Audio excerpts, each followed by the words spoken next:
suka cocokologi katanya apalah bahasa-bahasa seperti itu.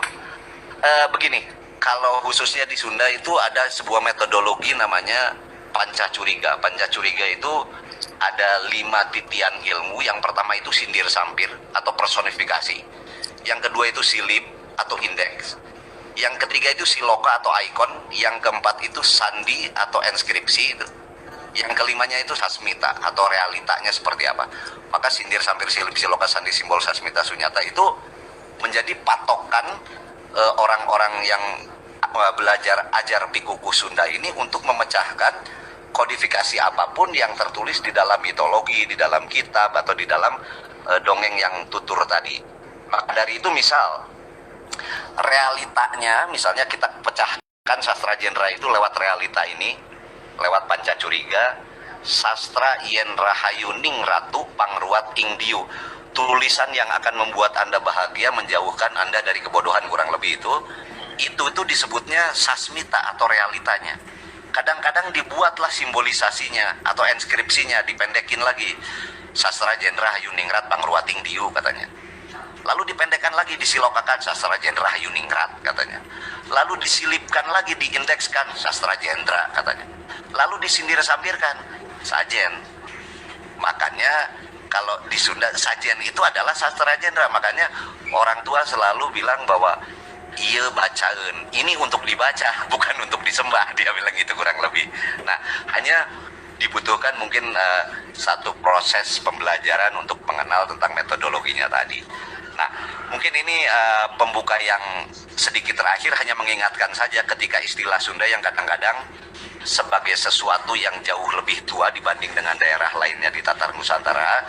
Tentu saja ini bukan klaim, tapi sebutan itu bukanlah tanpa dasar. Ada beberapa bukti Sunda memang masih menjadi acuan bagi berbagai bidang ilmu pengetahuan. Yang pertama misalnya adanya dataran Sunda atau paparan Sunda yang kita kenal dengan Sundaland yang dikelilingi oleh sistem Gunung Sunda yang melingkar itu 7.000 km ya, atau kita mengenalnya dengan Circum Sunda Mountain System, itu kata Van Bemmelen ya.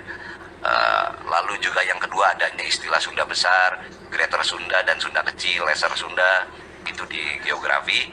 Ada juga istilah Sunda Megatras dan Sunda Self gitu ya, patahan. Lalu adanya bukti keberadaan Gunung Sunda Purba berdiri di atas Sunda Plate, lempeng Sunda tektonik yang meledak beberapa kali gitu. Ada fosil manusianya juga. Yang kelima ada catatan-catatan atau jurnal hasil riset para ilmuwan dunia Belanda, Prancis, Inggris yang menyebutkan Sunda Zi, Sungai Sunda Barat dan lain-lain. Istilah Sundanya selalu ada. Bukti sejarah tertua yang pernah dicatat tentang kerajaan Salakanagara sebagai kerajaan pertama di Pulau Jawa bagian kulon juga pernah dituliskan oleh Ptolemeus sama Argire yaitu, atau suka dikenal dengan kota Perak. Lalu termasuk banyaknya tulisan yang termuat di beberapa prasasti dan naskah kuno. Dalam jurnal pelaut Portugis juga, Le Isle de la Sonde, Sunda Archipelago, Isole de la Sonda, gitulah, banyak sekali. Sehingga dengan cukup mudah dapat dibuktikan bahwa nama atau istilah Sunda juga bukanlah merupakan sebuah kata untuk menandai sebuah kelompok suku atau etnik yang tinggal di Pulau Jawa bagian kulon, gitu. Nah, menurut saya memang perlu duduk di sini. Seandainya para ilmuwan mau berkumpul mengkaji data faktual bersama, bisa jadi akan muncul sebuah peta besar dan analisa tentang gambaran kehidupan yang dibangun oleh para leluhur Nusantara ini di masa lampau. Dengan demikian timbul kesepakatan bersama dan rumusan tentang istilah Sunda itu sebetulnya apa, dan ditempatkan secara proporsional dan ilmiah sehingga tidak lagi mengalami penciutan makna dan disalahpahami. Kembali lagi untuk pembuka ini saya hanya menggarisbawahi itu ada dua aja. Yang pertama, Sunda Wiwitan itu adalah orangnya yang sudah mencapai enlightenment tadi. Kalau ajarannya disebut ajar Bikuku Sunda. Sementara itu dulu Mas Aji, nanti kita ambil ngobrol di sini. Terima kasih, mohon maaf. Terima kasih Kang Budi, menarik sekali ya. Mungkin juga saya, mungkin banyak teman-teman juga yang baru akhirnya tahu juga. Sebelumnya karena mau bahas ini saya baca-baca dulu jadinya dan tanya-tanya. Ya memang kalau kita bicara tentang budaya Sunda, dan itu memang bahkan ini sebelum Sunda Wiwitan, ajaran tentang Sunda ini pun bahkan sebelum masuknya agama Hindu dan Buddha ke Nusantara sudah ada ya. Kalau kita mau ngomongin sejarah ya Kang Budi ya. Betul, betul, betul. Dan kalau kita tahu juga kemarin ditemukan ada situs Gunung Padang, Betul. yang ternyata itu adalah mungkin diperkirakan dari secara geografi arkeologi juga batunya itu lebih tua dari peradaban di Mesir. Betul, betul. Dan itu mungkin diperkirakan hampir 20.000 tahun yang lalu ya Kang Budi. Betul. Itu mungkin salah satu bukti juga kalau kemudian tadi Kang Budi ngomong bahwa peradaban dan budaya tentang Sunda ini sebenarnya sudah lebih lama mungkin dari yang kita perkirakan. Kalau orang ngomongin Sunda adalah etnis saja, nggak tahu itu sejak kapan. Mungkin ketika penjajahan Belanda karena menyebut orang pribumi, bumi putra itu dibagi-bagi karena waktu itu mungkin ya. Karena saya belum lahir waktu itu. Seingat saya, mungkin ketika pemerintah Hindia Belanda akhirnya memang mengkotak-kotakan. Dan ini orang Jawa, orang Sunda itu sebagai salah satu bentuk legitimasi kekuasaan mereka. Dan sekarang mungkin akhirnya kita jadi tahu juga bagaimana Sunda ini yang sesungguhnya lah gitu. Ya, dan tadi ngomongin menarik juga, saya masih ingat pertama kali akhirnya kita ketemu lagi dengan Kang Budi di pengadilan musik di DCDC. Waktu itu saya ngomong tentang sastra Jendra, dan itu Kang Budi langsung nengok dan wah, masa Haji tahu aja. Dan ternyata itu sajen itu mungkin dari sastra Jendra itu ya Kang ya. Kalau di Sunda memang iya. Sastra Jendra itu sajen, sudah tidak bisa diucapkan lagi lewat aksara, lewat huruf, jadi dalam bentuk aja. Makanya kalau sajen itu standar, ada 7 rasanya, Ya, itu harus begitu. Tapi ada juga yang disebut sesuguh. Biasanya ada yang suka nyuguh, ada yang suka nyajen gitu kan. ya. Nah kalau sesuguh itu pasti dia mengundang tamu ya, makanya disuguhin. Tapi kalau sajen bukan. Kalau sajen standar pasti di mana-mana begitu bentuknya. Ya kayak kita sajennya ya nasi dan lauk-lauknya lah gitu. Nah gitu. Gitu Mas Haji. Menarik Mas Haji barusan menyinggung masalah Gunung Padang. Ya, Kebetulan saya juga pernah menjadi salah satu tim lah awal-awal, tapi ya waktu masih ada juga teman Turangga Seta. Ada data yang menariknya di situ. Ternyata pertemuan dari 3 patahan besar di situ, Sunda Megatras gitu ya, patahan Lembang dan Cimandiri itu. Artinya hampir saat itu disimpulkan bahwa Gunung Padang ini kelihatannya deteksi dini bencana, karena antara batu dengan batu itu kalau kita buka itu ada lubang setengah lingkaran dan ada bola. Di sini juga bola. Di batu yang baliknya juga ada setengah lingkaran, sehingga dia seperti anti gempa begitulah. ya. Nah, Roda gitu ya, bisa jalan gitu ya. Teknologi yang tinggi, betul. Dan memang di situ titik pertemuan dari 3 patahan itu, titiknya memang di situ juga. Jadi mungkin ada kajian yang berbeda lagi gitu dari sudut geologi, bahwa itu katanya deteksi dini bencana katanya gitu, beda lagi. Ya, karena ada teman saya juga yang suka dengan dunia astronomi dan astrologi bilang juga bahwa di puncak dari Gunung Padang itu juga bisa untuk mengamati perbintangan, karena kita tahu sebenarnya memang tadi Kang Budi juga bilang leluhur kita ini memang sebenarnya luar biasa mungkin tentang pengetahuan tentang bintang, bahkan untuk segala hal mungkin memang dihitungnya. Kalau kita dulu saya masih ingat dulu nenek saya bilang mau bercocok tanam, mau nandur aja itu nunggu bintang apa kelihatan gitu kan dulu. Nah, kalau sekarang kan nunggu KUD-nya ngasih bibit apa. Nah, itu berarti kalau kita ngomongin sejarah memang, karena kalau kita ngomongin di Jawa, kita ngomongin di Jawa Tengah misalnya, Borobudur, itu aja tuh Borobudur tahun 800 kan. Masehi. Sementara Gunung Padang tuh 20.000 sebelum Masehi kemungkinan ya. Betul. Ya, berarti ya itu juga kajian dari para termasuk waktu itu kan Stephen Oppenheimer juga ikut ke lokasi. Beberapa ahli geologi dunia lah sebut begitu. Dan mereka langsung membuat sebuah pernyataannya di situ. Yang anehnya ini sebetulnya kalau buat saya, kok tidak pernah menjadi wah itu beritanya mengenai Sunda ini tadi. Saya ini kalau bicara di mana-mana Mas Haji ya seperti begini, saya itu sebetulnya punya rasa canggung. Saya khawatir bahwa saya itu ngomong Sunda itu berkaitan dengan karena saya orang Jawa Barat gitu ya. Padahal saya lagi ingin menghilangkan istilah Sunda itulah bahwa saya orang Jawa Barat. Bukan. Ini saya sedang bicara kebudayaan yang besar di Nusantara. Kalau saya ngomong Sunda itu artinya. Hanya kita semua sekarang sudah beranggapan seperti itu bahwa Sunda adalah etnik dan lain-lain. Sehingga orang Sundanya sendiri pun tidak pernah tahu apa itu Sunda. Kadang-kadang hampir saya berpikir seperti Mas Aji, apakah ini memang kesengajaan?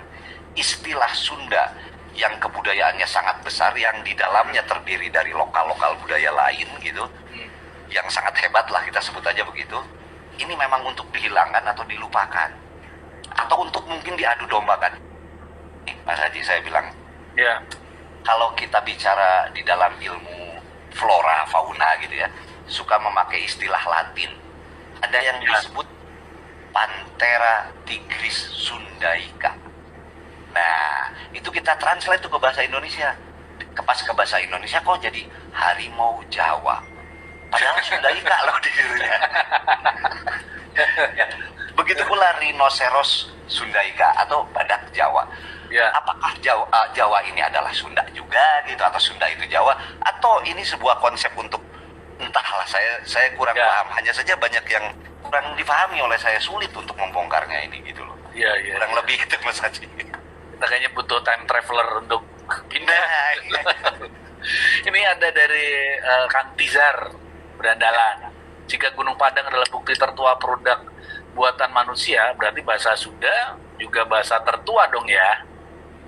Ya, kalau kembali ke bahasa Sunda, artinya kita bicaranya Sunda sebagai konteks yang tadi ya, yang besar, bukan Sunda sebagai orang yang tinggal di Jawa Barat. Kalau kita kembali ke bahasa yang saya singgung tadi, itu artinya sastra genre yang dimaksud orang Sunda itu 20 huruf, Mas Haji. 20 huruf aksara ya? Ya, yang dihurufkan tadi. Aksaranya ha, na, ca, ra, ka, dan lain-lain. Sama kalau di Jawa kan juga Hono Coroko gitu juga. Sama, pasti sama. Tetapi di kita ini suka diajarkannya nanti ha itu hirup, na itu api, ca itu cahaya, ra itu sinar dan lain-lain. Sehingga suku pada saat dua suku kata ini beradu, dia akan membuat sebuah arti yang baru. Misalnya matahari yang kekuasaan itu ga atau manusia gitu. Tubuh kita ini yang terdiri dari 4 itu ga disebutnya. Mataharinya ra. Maka pada saat ra bertemu dengan ga, ya ini hasilnya. Tapi dia tidak hidup karena harus ada yang masuk ke hidungnya. Nah, yang masuk ke hidungnya itu wa disebutnya. Maka saya ini waraga. Nanti saya satu saat wa-nya akan keluar. Tinggallah raga. Seperti itulah kurang lebih.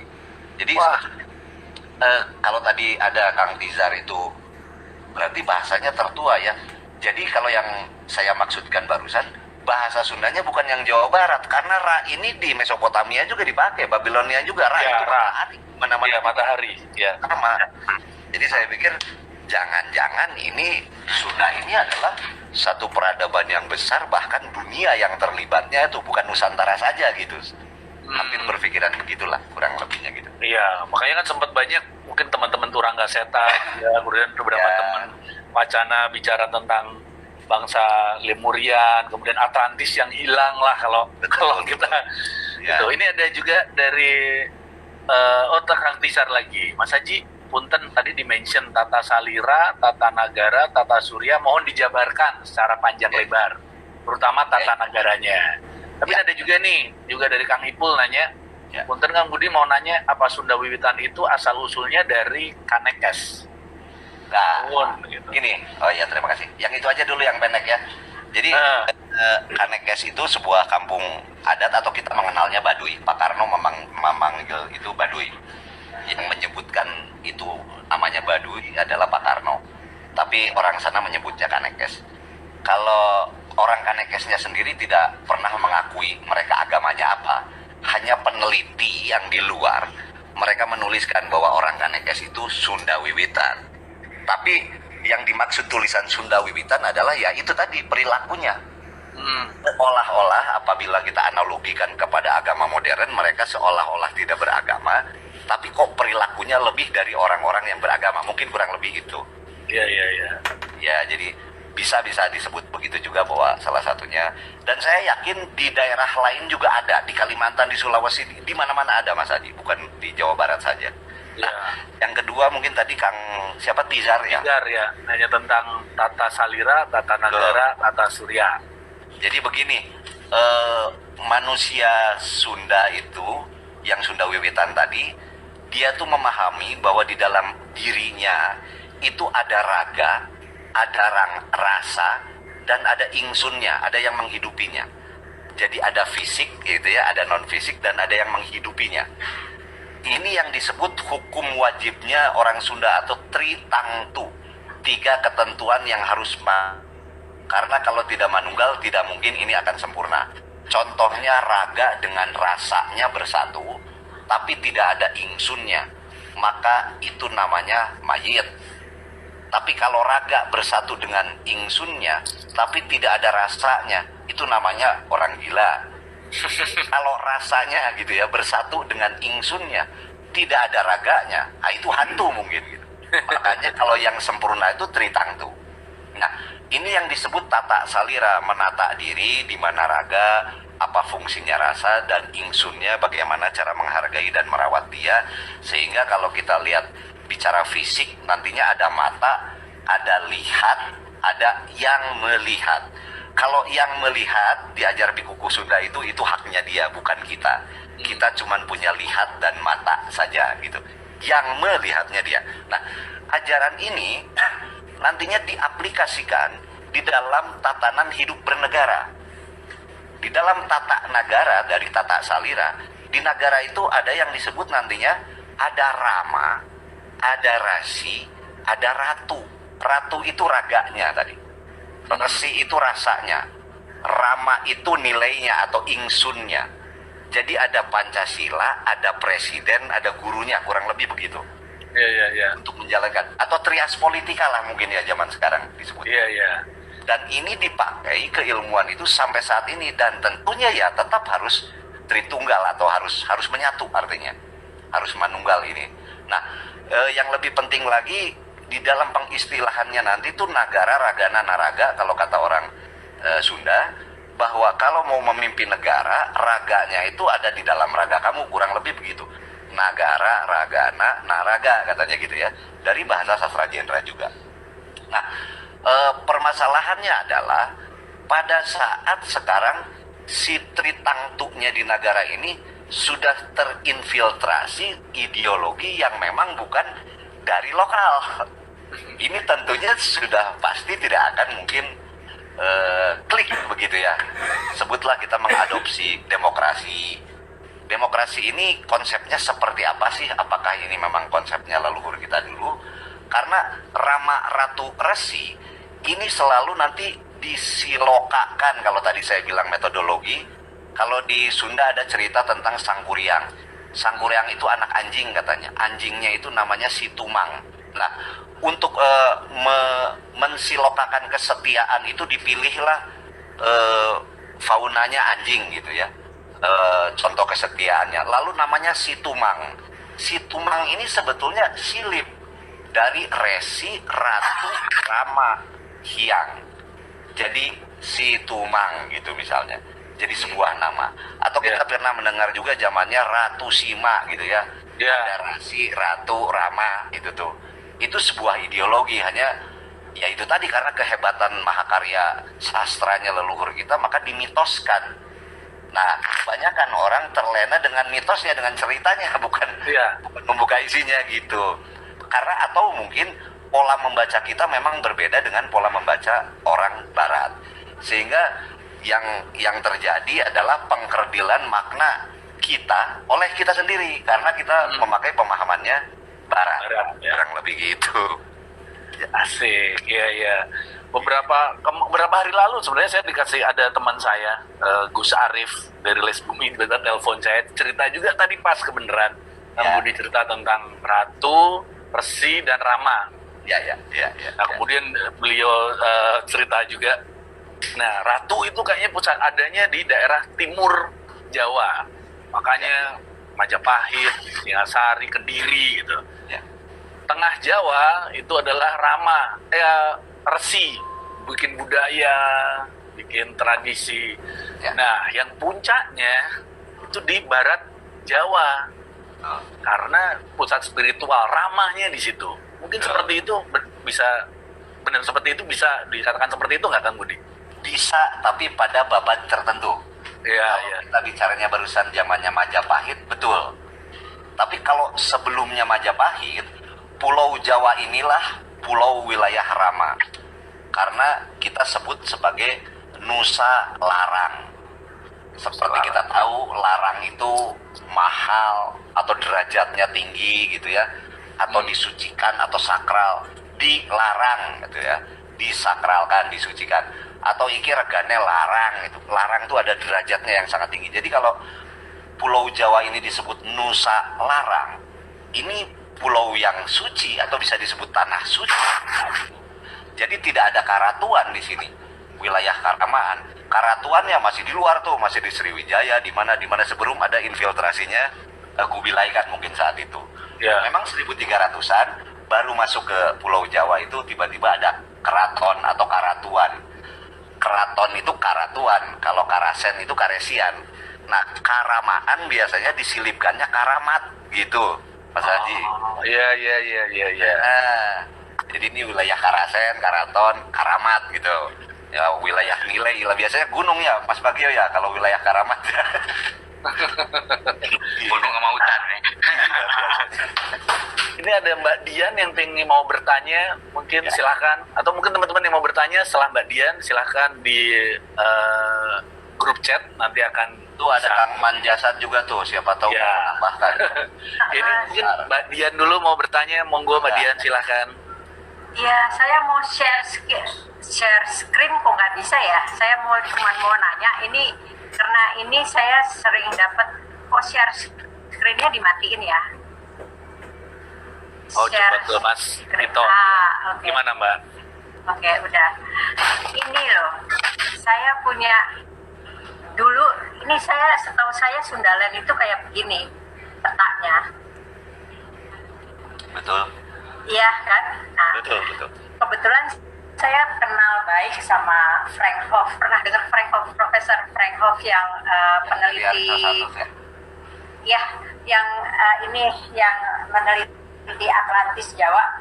Iya, saya ketemu di Bogor, Bu, kebetulan. Oh ya, itu teman baik. Dia pernah mengatakan bahwa posisinya Atlantis itu ada di sekitar sini, gitu ya, di sekitar sini itu lokasinya. Makanya mungkin karena hal itu banyak seperti Mas Budi bilang kan Sunda itu sebetulnya bukan Jawa Barat gitu kan, yang seperti kita kenal sekarang. Makanya Panthera tigris dibilang Javanica karena kenalnya itu adalah Jawa. Jawa, Pulau Jawa keseluruhan, secara keseluruhan, bukan Javanica yang bukan Sunda ya gitu pengertiannya gitu kan. Itu yang mungkin berbeda dengan dengan pengetahuannya orang-orang sekarang mengenai sejarahnya kita. Sama juga misalnya pada waktu udah lama ya, saya itu di Mesir, di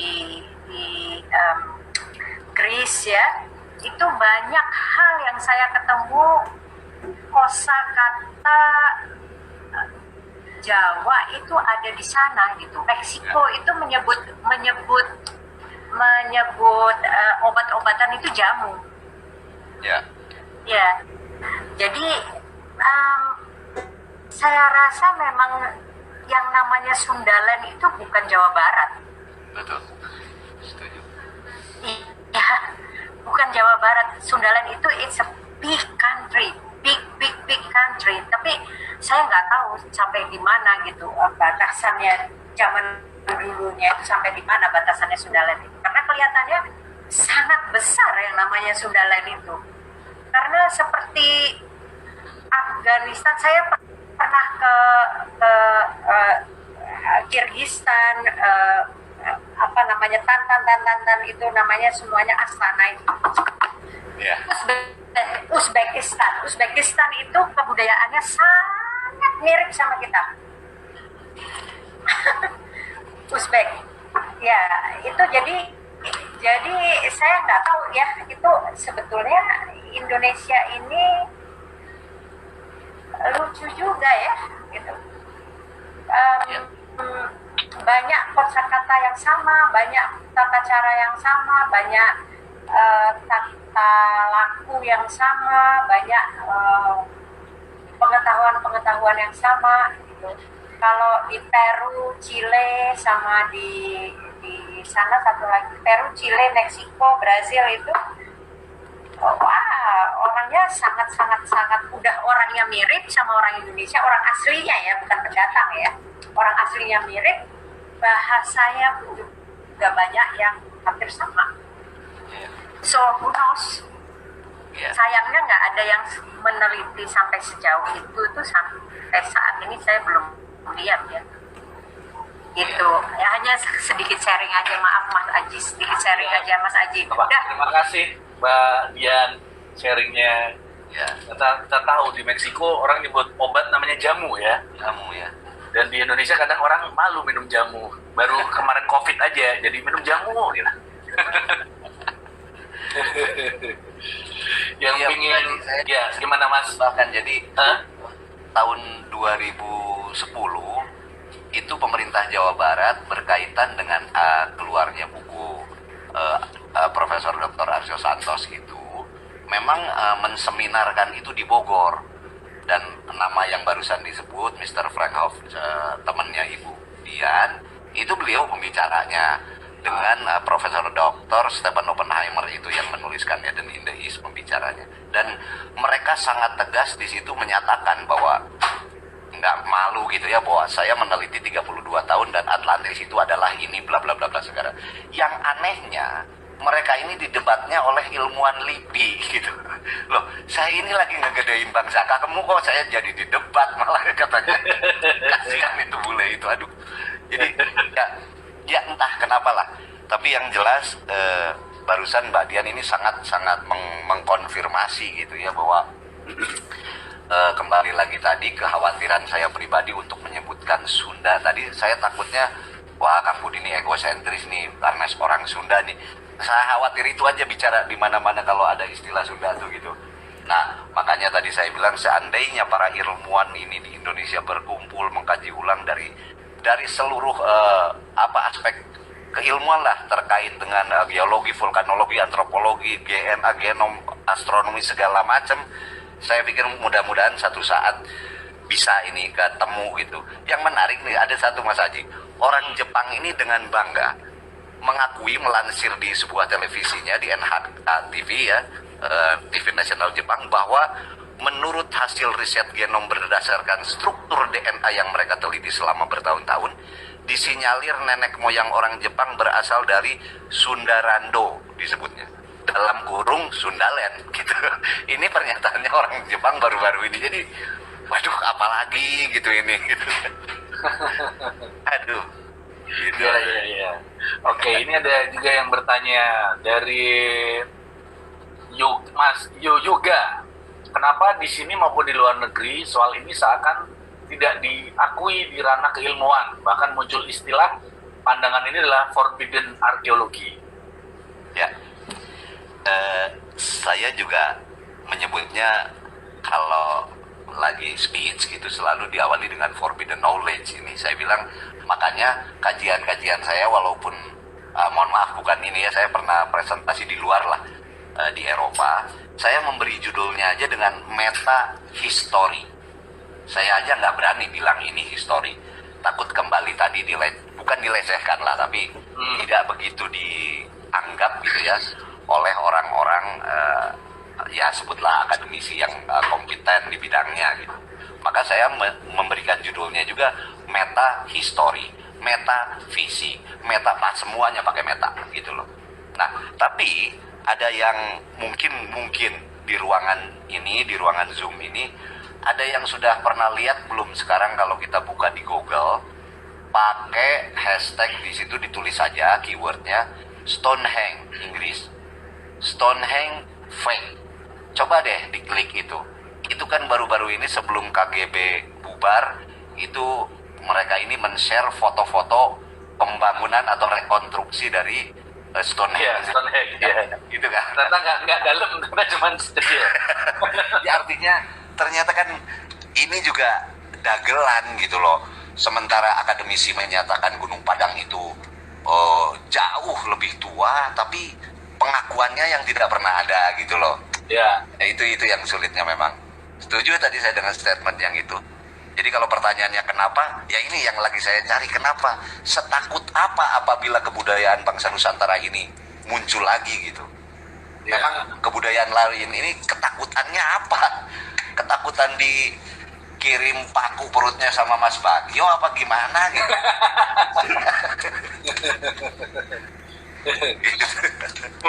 Ampun. Ini ada banyak teman-teman yang di chat juga, di chat roomnya. Ada Kang Arif, Gus Arif juga masuk. Orang Jepang yang dimaksud itu adalah bangsa Ainu. Ya. Ada banyak model kayak Gunung Padang, seperti di Garut juga ada. Sedahurip namanya. Sedahur itu sama juga, bisa diceritain Kang Budi? Ya, oke jadi gini. Dulu ada teman-teman mungkin Mas Aji juga kenal teman Turangga Seta. Ya. Pertama mereka itu memperkenalkan diri ke saya sebagai orang-orang yang punya kelebihan lah gitu. Lalu mempunyai keanehan-keanehan, data-data, kesamaan data itu dikonfirmasi ke saya. Lalu saya bilang, yang kamu ceritakan itu gunung itu punya mertua saya bilang. Ayo kita ke sana. Ternyata ditemukan sesuatu. Memang gunung batu itu. Lalu yang kedua, ketiga, keempat. Tapi karena selalu mendapat gangguan teman-teman ini, jadi lagi asik-asik meneliti, dibubarkan Turangga Seta tuh. Lagi Sama siapa Mas yang bubarin siapa Kang? Saya nggak bisa menunjuk orangnya, saya cuma tahu ininya. Yang saya hafal kodifikasi tutup kepalanya. Gitu, putih pada pajaknya gitu lah. Yang membubarkan. Gitulah kurang lebih. Gitu ya? Ya gitulah. Nah, lalu saya kasih ide ke lewat Dani dan Turangga Seta itu. Kenapa nggak Gunung Padang aja? Apakah Gunung Padang ada di pesan-pesan goib kamu nggak? Gunung Padang itu di mana Kang? Di sini, saya bilang. Oh ada Kang, tapi ada yang lebih dekat. Namanya Gunung Lalakon. Gunung Lalakon itu yang pertama kali dinyatakan juga oleh LIPI. Di sini memang itu anomali, itu sangat. Cuman kesalahan kita saat itu menyebutnya piramid. Padahal mah kita bilang limas aja deh. Karena kalau kita menyebut piramid kan narasinya itu gimana ya? Jadi bubarkan tadi. Nah, dari Gunung Lalakon yang di Soreang yang sangat segitiga ini, mereka berpindah ke titik kedua namanya Gunung Sedahurip yang ada di Garut. Di situ juga sudah ditemukan ada batu bertulisnya dan lain-lain. Sama juga diganggu lagi. Maka ide saya terakhir udah deh Gunung Padang. Kenapa? Karena kalau Gunung Padang sudah menjadi sebuah tempat wisata di atasnya gitu. Jadi kamu meneliti juga nggak begitu. Walaupun tetap dibubarin juga di sana di Gunung Padang. Sama juga ya. Pada saat konteksnya penelitian. Dan banyak hal-hal yang agak aneh juga yang terjadi di sana lah. Aneh yang dimaksud bukan klinik ya, bukan. Dari yang seperti tadi lah. Ada bola-bolanya teknologi yang sifatnya teknologi gitu. Itu. Nah. Ya, tadi ngomongin memang menarik. Kalau kita ngomongin dengan yang baju putih-putih tadi, mungkin juga kita nggak tahu juga, jangan-jangan memang ketika mereka masuk ke Nusantara emang kemudian merubah sejarah atau apa, kita juga nggak tahu juga. Mungkin ya kita nanti dikira fitnah, dari mungkin ya. Pun masih yakin masih banyak yang mengamini sih. Tapi mungkin nggak enak kalau dibilang. Tapi kita dibubarin juga kan. Karena dokter juga putih-putih kan. Sama ini kamar mayat. Ini kalau Kang Gus Arif juga, keanehan mungkin karena adanya medan energi, karena kandungan mineral juga. Itu ada juga nggak Kang di situ? Jelas, kalau begini, kalau saya melihat ini memang bukan keilmuan saya, tapi Yang jelas disiplin ilmu ini menyatakan bahwa yang namanya mineral itu syaratnya ya harus ada gunung berapi dulu. Sementara geologi menyatakan 70% gunung berapi itu, ring of fire itu ada di kita. Jadi sudah tidak perlu ditanya lagi bahwa di dalam perut bumi kita itu mineralnya sangat tinggi. Bedanya kita tidak memerlukan itu karena kita tidak punya sistem kapital yang membutuhkan nilai tukar misalnya. Kalau mereka membutuhkan itu, makanya istilahnya di kita ini ya kekayaan alam aja. Jadi bukan untuk diambil tapi untuk dirawat, untuk mensinergikan antara dunia bawah dengan atas. Makanya tidak aneh kalau kita mau membangun sebuah rumah, kita nanam dulu emas di depan rumahnya, batu rubi dan lain-lain untuk pelinggih misalnya. Itu kan hanya untuk keseimbangan semesta aja di wilayah-wilayah yang memang tidak ada mineralnya. Tapi kalau pertanyaannya tadi, apakah betul mineral gitu? Saya mohon maaf nih, saya jadi ngebuka di sini. Sebetulnya saya sudah membongkar kurang lebih 17 batu satangtung menhir. Jadi ada 12 makam dan 5 batu menhir gitu. Saya bongkar, saya gali kurang lebih 1,5 sampai 2 meter, memang di dalamnya raw mineral. Saya menemukan di situ ada uranium, ada titan, macam-macam lah. Jadi wajar kalau kita datang ke sana handphone hilang sinyal, ngaco, tapi kadang-kadang kita tiba-tiba, wah ini goibnya marah nih, katanya gitu kan. Udah jelas di bawahnya mineral, kok jadi goib, saya bilang. Itu Mas Haji. Iya. Makanya kemarin Itu salah satu juga. Ya. beberapa waktu lalu juga resmi dari pemerintah bilang banyak mineral-mineral yang belum diidentifikasikan, katakanlah seperti itu kan. Betul. Ya katanya sih, kata teman saya yang pernah ke NASA, ada Vensa, nggak tahu Vensa nggak ada di sini, bilang Ya. itu dari keris-keris itu Ji, yang biasanya malah mau dipakai. Makanya banyak keris-keris itu ada di NASA, diambil itu mau dipakai, mereka bikin satelit dan lain-lainnya. Ya, itu Thor itu bahannya Thor thorium. ya. Bahannya tuh thorium, banyak di Laut Kidul itu. Di situ wilayahnya thorium. Nah, ini ada juga dari yang tadi nanya dari Susan, Mbak Susan. Dia nanya, Kang Budi nanya dikit, tadi disinggung tentang jamu. Apa di Sunda ada ritual seperti ayahuasca atau intelligent plants? Intelligent plants, matur nuwun. Ya. Kalau saya pikir di setiap daerah ada. Tapi mungkin begini. Ada beberapa namanya jenis tumbuhan yang memang menurut saya sudah diteliti jauh, tapi belum tentu hanya saja untuk pengobatan. Contoh, barusan kita baru berbicara masalah keris, Mas Aji ya. Kalau misalnya ada keris baru datang nih, tapi kita tidak tahu menahu ini dari mana, bukan keris yang terawat. Siapa tahu dia pernah terkena energi binatang atau darah apa-apa, kita nggak pernah tahu. Itu silahkan dicoba aja di rumah. Kita beli bunga melati aja deh. Kalau kita taruh bunga melati, kalau normatifnya dia akan berubah menjadi kering itu seminggu lah. 3 hari biasanya coklat, layu, seminggu dia kering. Tapi kalau keris yang datang ini energi pernah dipakai atau apapun, coba deh setengah jam sampai sejam itu kering. Karena saya pekerjaannya itu ngurus pusaka di sini. Jadi kalau ada pusaka yang baru selalu saya dengan begitu caranya. Artinya kalaupun tadi ada intelligent plan gitu ya mengenai tanaman, bukan hanya saja untuk tubuh, untuk pengobatan, tapi untuk deteksi apapun. Setahu saya kalau di rumahnya tanda kutip orang Sunda yang masih pakai ajar bikuku Sunda, biasanya di pintu itu suka dia ngegantung beras itu Mas Haji. Iya, di Jawa Tengah juga gitu Mas, biasanya. Tapi kita coba, beras ini kan cuma berapa tangkai itu ya. Iya. Coba aja kita goyang-goyang. Setipis-tipisnya beras dia nggak akan patah kalau kita goyang ini. Iya. Tapi kalau ada satu energi negatif masuk, jatuh dia, putus dia. Jadi sebetulnya itu detektor, Mas Haji. Iya ya. Ya, kalau tolak bala kan beda lagi, ada bawang dan lain-lain. Ya. Tapi ini detektor. Kalau tiba-tiba kita buka pintu pagi-pagi di bawah ini beras putus, ini udah ada yang masuk nih tadi malam. Oh, ada energi yang masuk ya. Ya, itu kan teknologi kalau saya pikir. Makanya diganti, kalau dulu sis kamling udah dikasih beras jumputan, itu mungkin salah satunya. Sekarang nggak ada lagi pos kamling, nggak ada beras jumputan kan. Ini dari Cahairani. jampi berarti doa atau usodo berarti kesehatan. Kalau jamu adalah obat untuk menyembuhkan dan meningkatkan kesehatan. Ya, makasih infonya. Terima kasih, Aduh. Di YouTube ternyata banyak juga Mas Kang yang bertanya.